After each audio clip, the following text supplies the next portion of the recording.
Judges 2:11-19. The children of Israel offended the Lord by serving the Baals, abandoning the Lord, the God of their fathers, who led them out of the land of Egypt. They followed the other gods of the various nations around them, and by their worship of these gods provoked the Lord.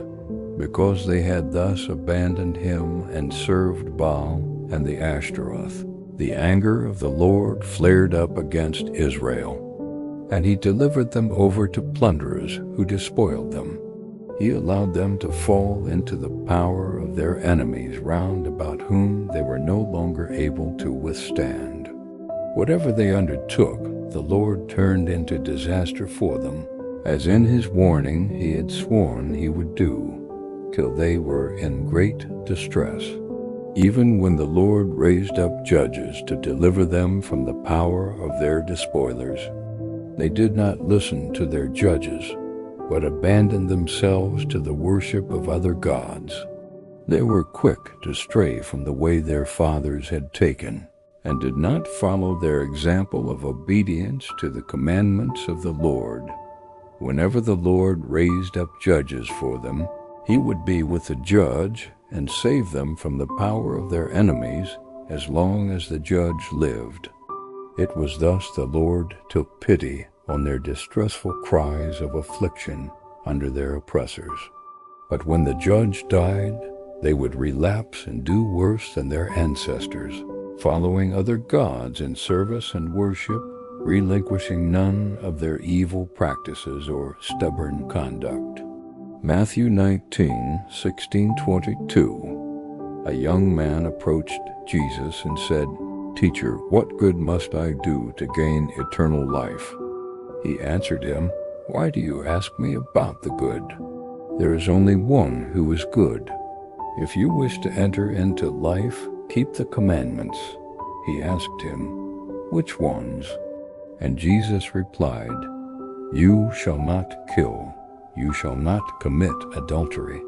You shall not steal. You shall not bear false witness. Honor your father and your mother, and you shall love your neighbor as yourself." The young man said to him, "All of these I have observed. What do I still lack?"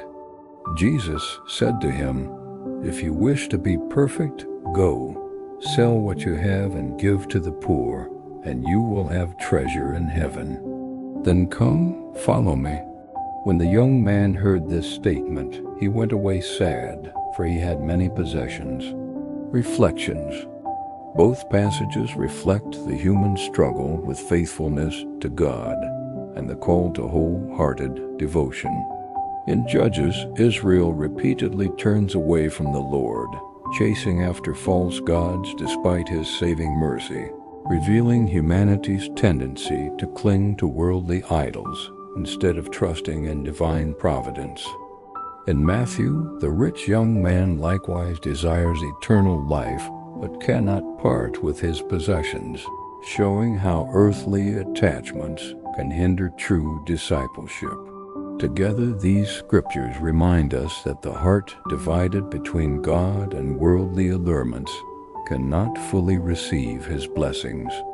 They represent the timeless truth that salvation and peace come only through steadfast fidelity to God, obedience to his commandments, and the willingness to surrender everything in love and trust to him.